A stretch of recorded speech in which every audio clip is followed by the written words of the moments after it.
If you can't afford to buy me a first-class ticket to Italy, then you have no business asking for my time. That is what the woman I was dating told me as she threw a glass of wine in my face at a crowded restaurant. She thought she was dumping a cheap, penny-pinching retiree who clipped coupons to survive. She had absolutely no idea that I was the anonymous winner of the largest jackpot in state history, and that I could have bought the airline, the hotel, and the entire city block we were sitting on. Before we begin this story of deception and vindication, please subscribe to the channel. It helps us share these stories with more people. And I have a question for you. Do you think you should tell a new romantic partner about your finances immediately? Or is it better to keep it a secret until you know they are genuine? I read every comment, so please let me know your opinion. My name is Frank, and for 68 years, I was a nobody. I worked as a maintenance supervisor for the Grand School District. I fixed leaky pipes, unclogged toilets, and painted graffiti over brick walls. I was good at my job, but it didn't pay much. My wife, Martha, and I lived a modest life. We raised 2 great kids, paid off our small mortgage, and saved just enough to not starve in our old age. When Martha passed away 3 years ago, the silence in the house was deafening. I was lonely. I missed having someone to drink coffee with in the morning. I missed having someone to ask about my day. Then, 6 months ago, my life changed in a single second. I was buying a gallon of milk at the gas station and bought a lottery ticket on a whim. I never played. It was a waste of money. But that day, I had an extra $2 in my pocket. That night, I sat in my recliner and watched the numbers roll across the screen. 4, 12, 18, 29, 44, Powerball 7. I looked at my ticket. I looked at the TV. I looked at the ticket again. I didn't sleep for 3 days. I hired a lawyer and a financial advisor before I even claimed the prize. I chose the lump sum. After taxes, it came to $114 million. My advisor, a smart man named Mr. Henderson, gave me one piece of advice that stuck. "Frank," he said, "money changes people. It changes how they see you. If you want to know who your real friends are, don't tell a soul." So I didn't.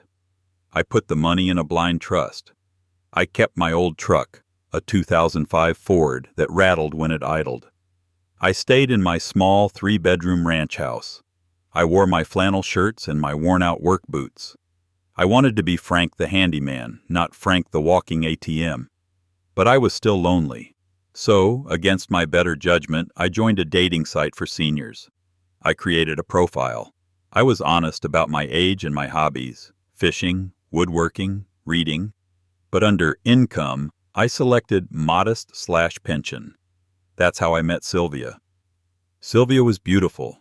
She was 65 with dyed blonde hair, manicured nails, and a smile that could light up a room.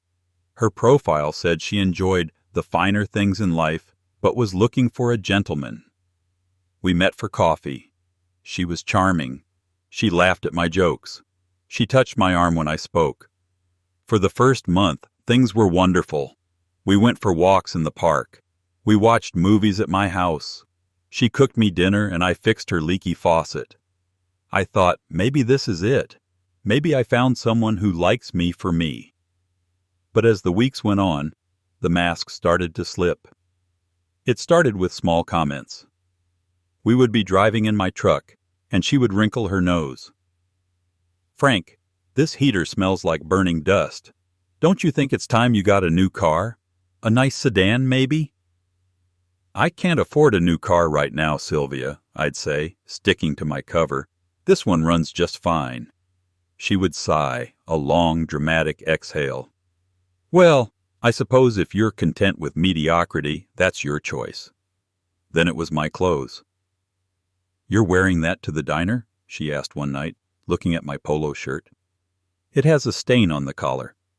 "It's clean, Sylvia. It's just an old oil stain. It doesn't come out." She shook her head. "It's embarrassing, Frank. People will think I'm dating a hobo." I felt a twinge of hurt, but I brushed it off. I told myself she just wanted me to look my best. But looking back, I realized she wasn't trying to improve me. She was trying to package me. The turning point came in month 3. Sylvia started talking about her birthday. It was a big one coming up, and she dropped hints like anvils. "My friend Janice got a diamond bracelet for her birthday," she said over dinner one night. "Her new boyfriend took her to Paris. Must be nice to be with a man who has ambition." "I have ambition, Sylvia," I said. "I raised a family. I worked hard." "I mean financial ambition, Frank," she snapped. "You're sitting on a pension. You count pennies at the grocery store. It's exhausting." I decided to test her. I wanted to see if there was any depth to her, or if she was just a shallow pool of water drying up in the sun. For her birthday, I planned a special evening. I made a reservation at a nice Italian restaurant, not the most expensive in town, but a good family-owned place with white tablecloths. And for her gift, I made her something. I am a woodworker. I spent 40 hours in my shed crafting a jewelry box out of cherry wood. I hand-carved her initials into the lid. I lined it with velvet. It was a piece of art. Inside, I placed a small silver locket with a picture of us from our first month together. I thought it was romantic. I thought it showed effort and love. I picked her up in my truck. She was wearing a new dress, something that looked very expensive. She looked at the truck with disdain, but got in. "Where are we going?" she asked. "Chez Pierre? The steakhouse?" "Tony's Trattoria," I said, smiling. Her face fell. "The pasta place?" "Frank, it's my birthday. That's a place you take kids for pizza." "The food is good, Sylvia, and it's what fits the budget." She stayed silent the whole ride. At the restaurant, she ordered the most expensive bottle of wine on the menu without asking me. She ordered the lobster ravioli. She didn't ask me about my day. She spent the whole meal texting her friends. Finally, it was time for the gifts. I reached under the table and pulled out the wrapped box. It wasn't small like a jewelry box from a store. It was larger, heavier. Her eyes lit up. She tore the paper off. When she saw the wooden box, her smile vanished. She opened it slowly. She looked at the velvet lining. She picked up the silver locket. "What is this?" she asked, her voice flat. "I made it," I said proudly. "It's cherry wood. And that's a silver locket." She looked at me. She looked around the restaurant to see if anyone was watching. Then she let out a laugh, a cruel, cold laugh. "You made this?" she asked. "Like, in your garage?" "Yes." "Frank, I am 65 years old. I don't want arts and crafts. I needed something that shows you value me. This shows I value you, Sylvia. I spent weeks on it. It shows you're cheap," she hissed, her voice rising. "Janice got a diamond bracelet. I got a wooden box and a $10 necklace from the mall." "It's sterling silver," I corrected her. "I don't care," she shouted. People were staring now. "I am sick of this, Frank. I am sick of the old truck. I am sick of the coupons. I am sick of pretending that simple is romantic. It's not romantic. It's pathetic. You are pathetic." She stood up. She grabbed her glass of red wine. "If you can't afford to treat a woman like a queen, you should stay alone in your little hovel." She threw the wine. It hit me square in the chest. The cold liquid soaked my shirt, the one good white shirt I owned. It dripped onto the tablecloth. The restaurant went silent. Sylvia grabbed her purse. "Don't call me Frank. Unless you win the lottery, you are beneath me." She stormed out. I sat there, red wine dripping down my chest. The waiter rushed over with napkins, looking horrified. "Sir, I am so sorry," he said. "Can I get you anything?" I looked at the door where Sylvia had just exited. I wiped my face. I felt a strange emotion. It wasn't sadness. It was relief. And then it was amusement. "I'm fine," I told the waiter. "Actually, I'm better than fine." I paid the bill. I left a $100 tip for the waiter's trouble. I walked out to my truck. I sat in the driver's seat and looked at the cherry wood box she had left on the table. She hadn't even taken it. I pulled out my phone. I opened my bank app. I looked at the balance. $114,200,000. Unless you win the lottery, she had said. I started the truck. I decided right then and there that Sylvia needed a lesson. She wanted to see ambition. She wanted to see wealth. I was going to show her exactly what she had just walked away from. But I wasn't going to just tell her. I was going to make her watch. I drove home and called Mr. Henderson. Arthur? It's Frank. Frank? It's 9 p.m. Is everything okay? Everything is perfect, I said. But I'm done with the disguise. I want to buy a car. What kind of car? Henderson asked. The most expensive one in the city, I said. And I want to buy a building. Which building? The one where Sylvia works, I said. My ex-girlfriend threw a glass of red wine in my face because she thought I was a broke pensioner who couldn't afford to buy her diamonds. She told me to get out of her life until I won the lottery, unaware that I had a bank balance of over $100 million sitting in a trust fund. I decided that if she wanted to see wealth, I would show it to her. I wasn't just going to buy a new car. I was going to buy the building where she worked and become her landlord. Before we get to the shopping spree, please make sure you are subscribed to the channel. It really helps us grow. And I have a question for you. If you suddenly became a millionaire, would you seek revenge on the people who mistreated you when you were poor, or would you just walk away? I read every single comment, so let me know what you would do. I spent that night scrubbing the red wine stain out of my skin, but I couldn't scrub away the memory of Sylvia's cruelty. It wasn't just the wine. It was the contempt. She had looked at me like I was something she had stepped in. She had mocked my truck, my clothes, and my life. She wanted a high roller? Fine. I was about to roll right over her. The next morning I woke up with a purpose I hadn't felt in years. I called Mr. Henderson, my financial advisor, at 8 a.m. sharp. Henderson, I said, I need access to the liquid funds. I'm going shopping. Henderson chuckled. I thought you liked the quiet life, Frank. I did, I said. But the quiet life just got a glass of Merlot thrown at it. I need to make some noise. First, I need the details on the commercial property at 405 Oak Street. Henderson paused. The Kensington building? That's prime real estate, Frank. High-end retail on the bottom, luxury offices on top. It's not cheap.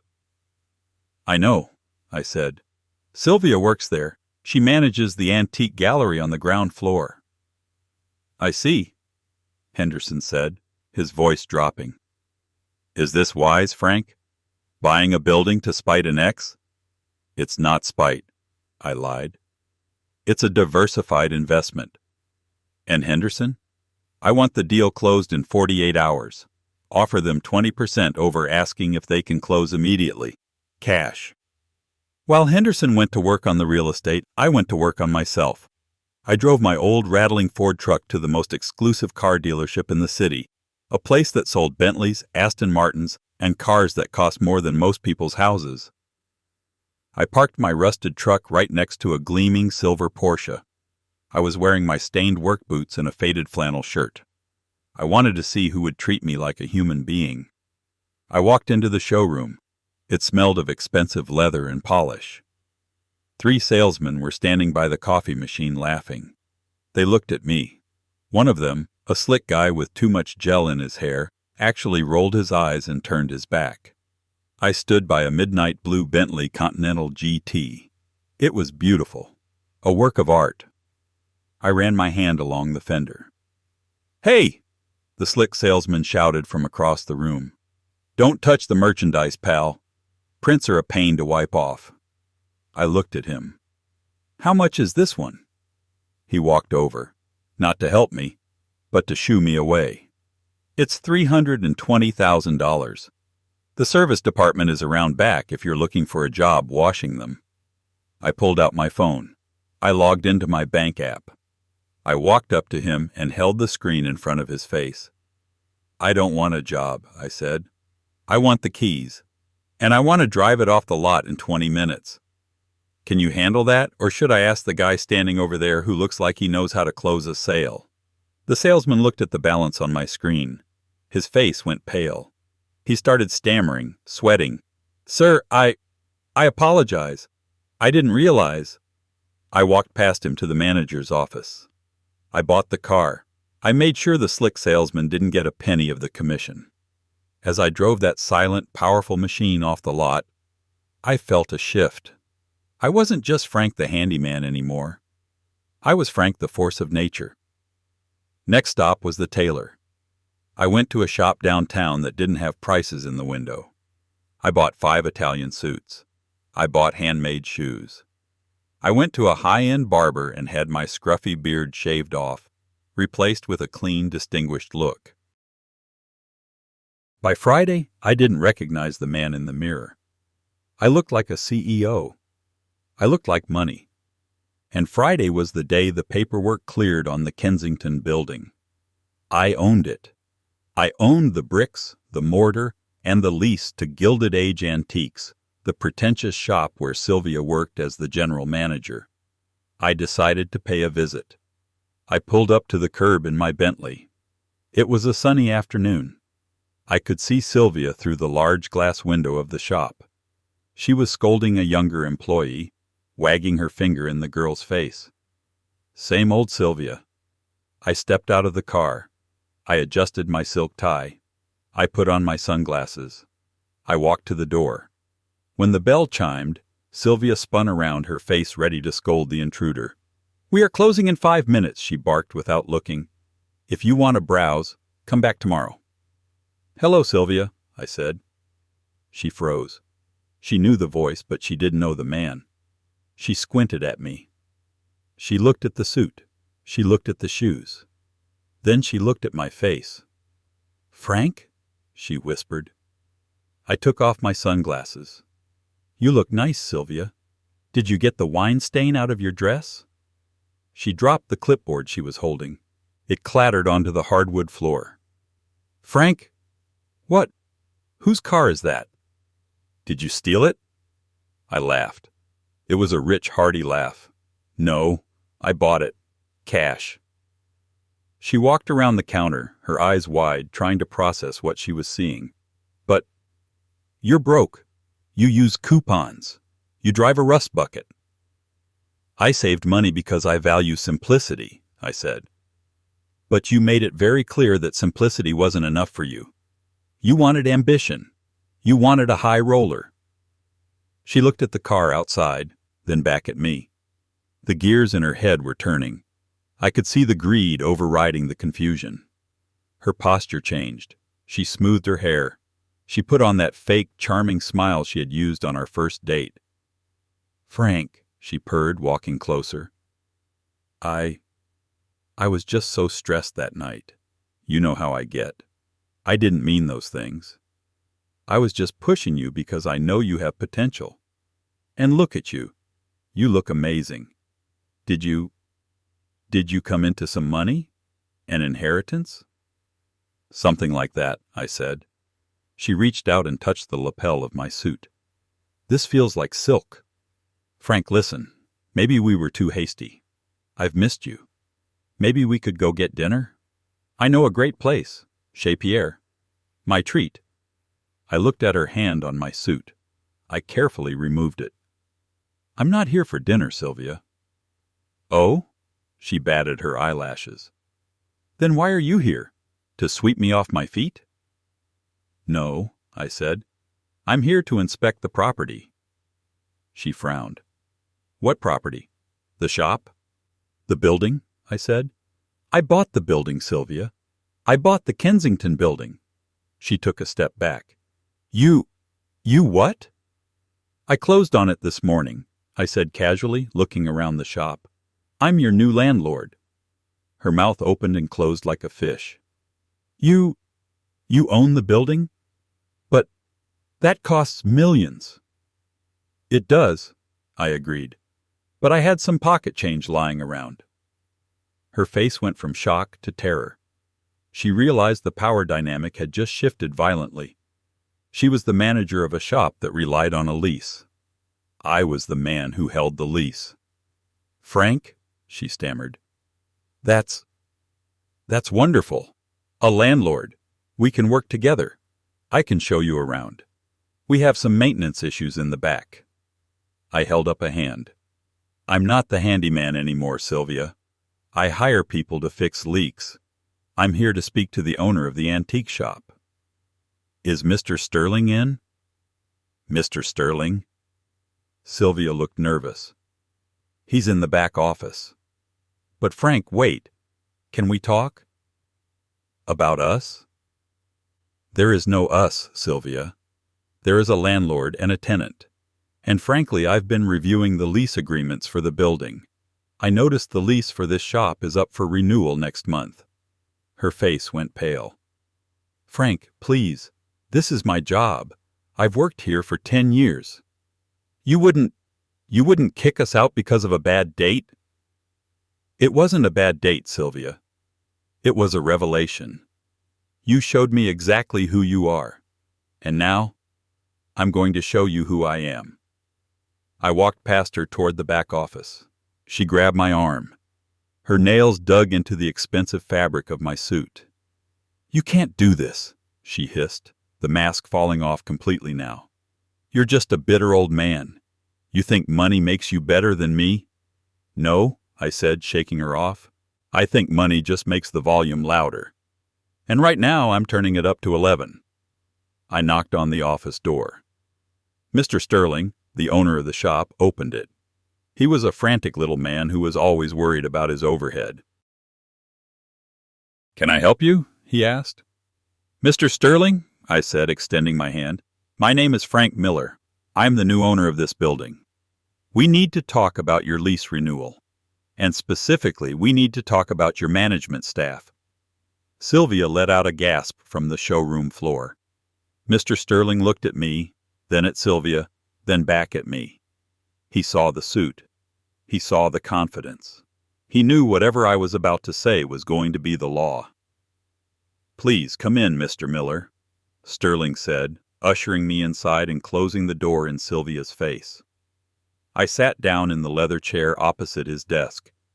I crossed my legs. "Mr. Sterling," I said, "I'm prepared to offer you a very generous renewal rate on your lease. In fact, I'm willing to lower your rent by 10%. Sterling's eyes popped out of his head. 10%? "Mr. Miller, that would save my business.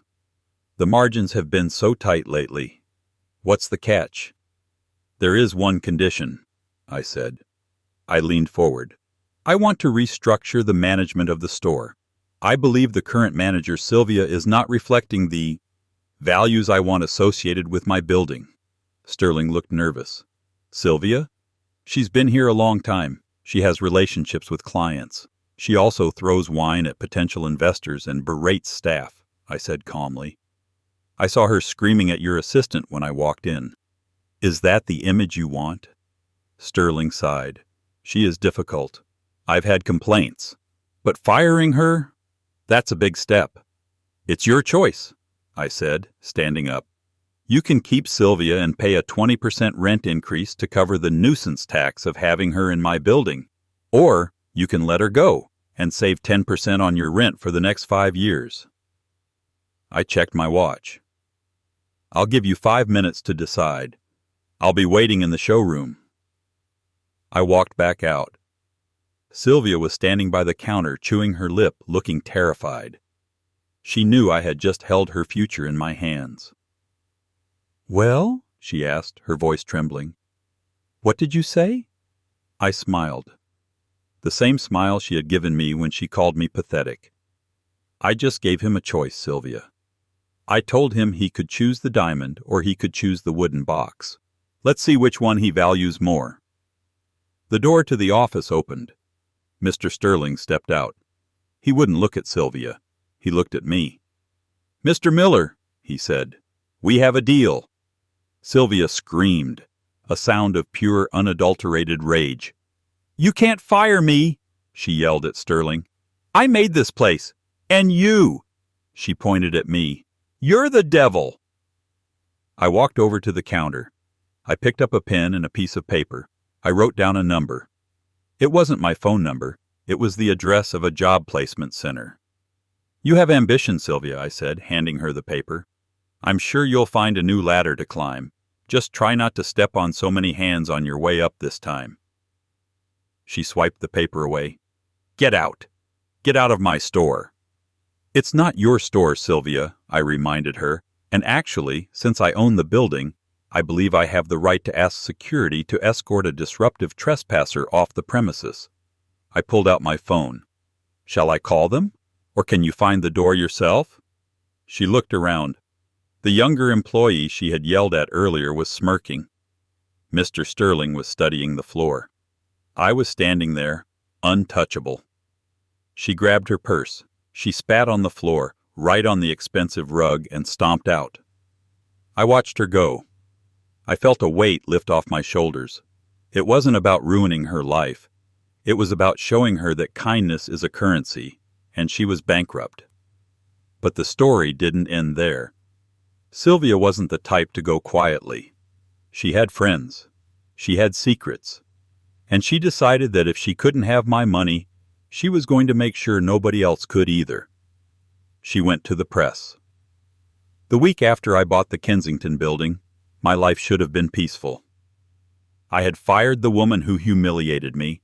I had a beautiful new car, and I had enough money to ensure my grandchildren would never have to work a day in their lives unless they wanted to.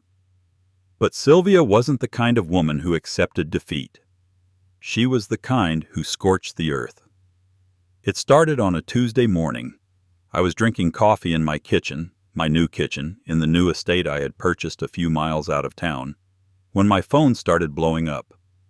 It was Mr. Henderson. "Frank, turn on Channel 5, he said. "Now." I turned on the TV. There, sitting on the morning news sofa, was Sylvia. She was wearing modest clothes, looking tired and sympathetic. She was holding a tissue. The headline at the bottom of the screen read, "Lottery winner dumps partner after striking gold." We bought that ticket together. Sylvia was sobbing to the anchor. It was our weekly tradition. We talked about how we would spend it. We were going to buy a house in Tuscany. We were going to help orphans. And then he just vanished. He changed. He became cruel.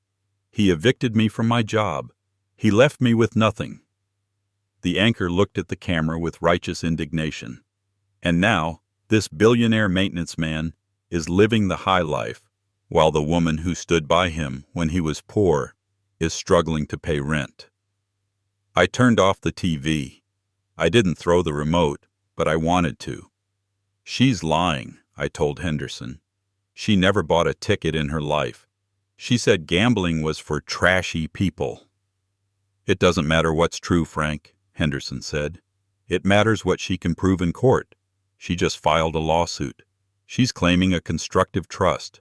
She says there was a verbal agreement to share winnings. She's asking for 50%. That's $57 million. I felt the blood pound in my ears. She threw wine in my face. She called me pathetic. And now she wants half? "What do we do?" I asked. "We stay quiet," Henderson said. "We let her talk. We let her commit to her story. And then we bury her." For the next 2 weeks, I was the most hated man in the state.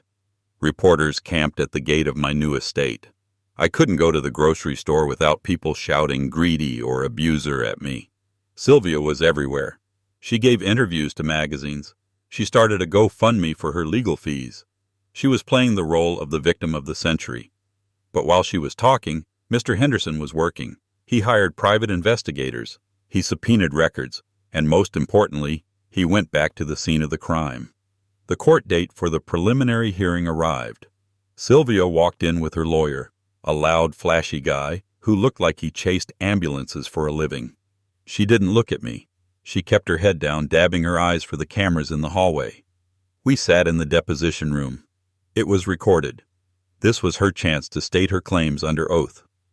"Sylvia," her lawyer began, "tell us about the night the ticket was purchased." She took a deep breath. "Frank and I were at the gas station. It was my idea. I gave him the $2. I said, "Frank, this is the one." He promised me right there that if we won, we split it down the middle. And when did he break this promise? After he won, she sniffled. He got distant. He started hiding money. Then he humiliated me at my job and fired me. Mr. Henderson sat quietly, taking notes. When it was his turn, he didn't raise his voice. He looked like a grandfather asking about the weather.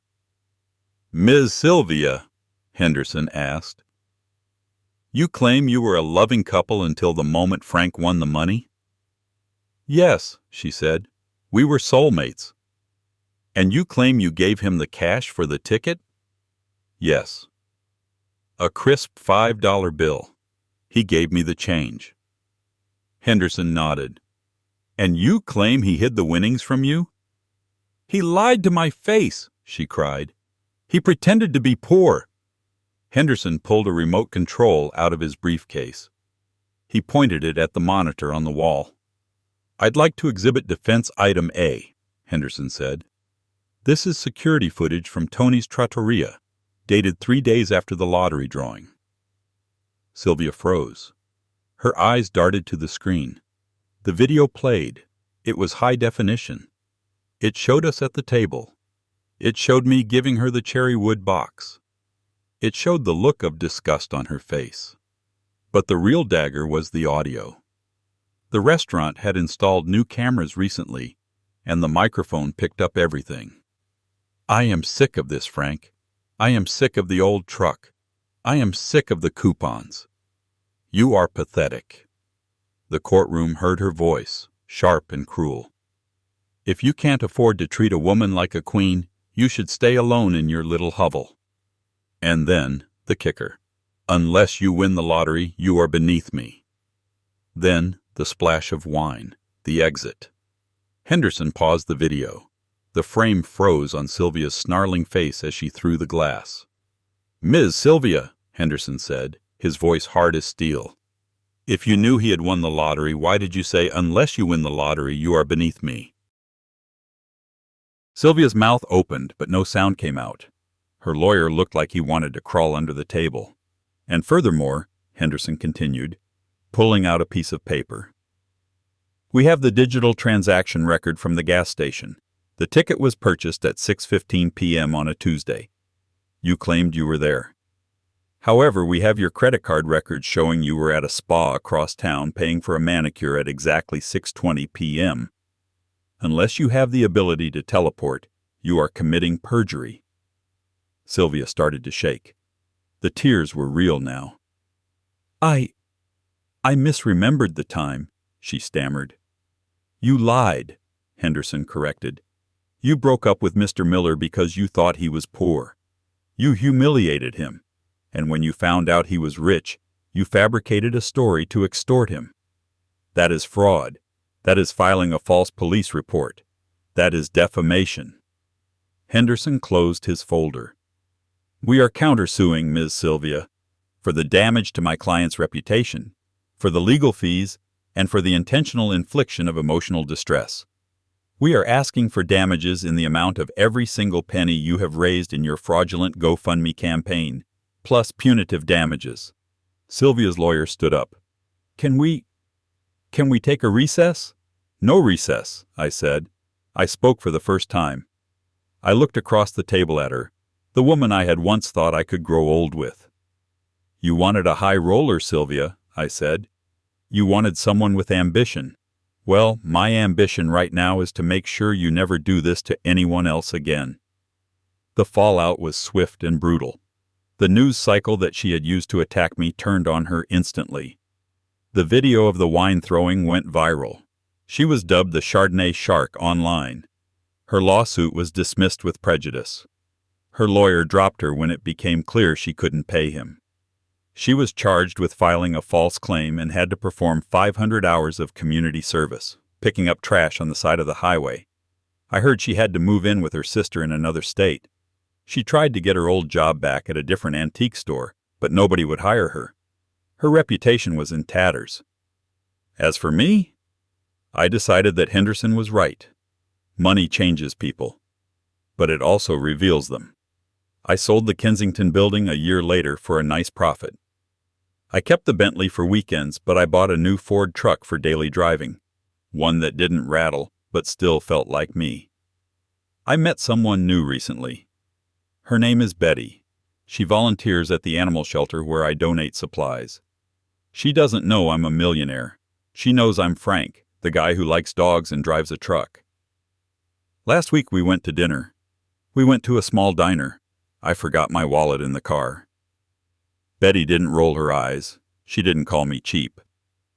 She laughed, pulled out her purse and said, "Don't worry, handsome. I got this one. You can get the tip." I looked at her, smiling over her grilled cheese sandwich, and I knew I didn't need a lottery ticket to win. I had already won. But I still kept the receipt for dinner, just in case. Thank you for listening. My grandpa's words really happened. I believe him. If you want more true tales like this, hit subscribe.